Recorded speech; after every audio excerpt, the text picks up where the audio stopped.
Zërat ulëritës që tronditën mbar botën. Ne kemi mësuar nga transmetimet se njerëzit e qinj, zullumqarët dhe mohuesit e Zotit janë në xhehenem. Kemi mësuar gjithashtu që shumë njerëz dënohen në botën e varrit. Por, a janë këto zëra nga bota e varrit? Çfarë fshihet pas kësaj audio? Viti 1970. Bashkimi Sovjetik hapi një vrim më shumë se 12 kilometra të thellë në Siberi, e cila është midis kufirit të Norvegjisë me Finlandën. Projekti për të shpuar në sipërfaqen e tokës filloi në vitet 1970, ku shkencëtarët sovjetik donin të mësonin më shumë rreth kores së tokës.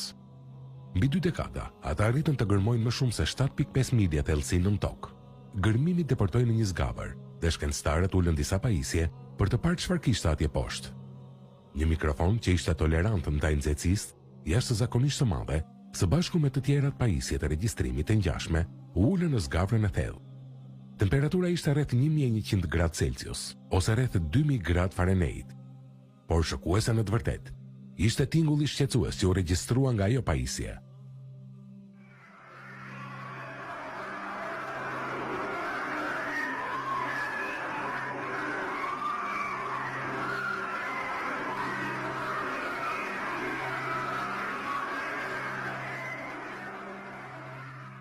Ata regjistruan vetëm rreth 17 sekonda audio përpara se mikrofoni të shkrihej, por ishin 17 sekonda të tmerrshme të britmave. Njerëz që ulërin, bërtasin, po vuajnë. Çfarë mund të jetë kjo? Zot na ruaj. Zot na fal.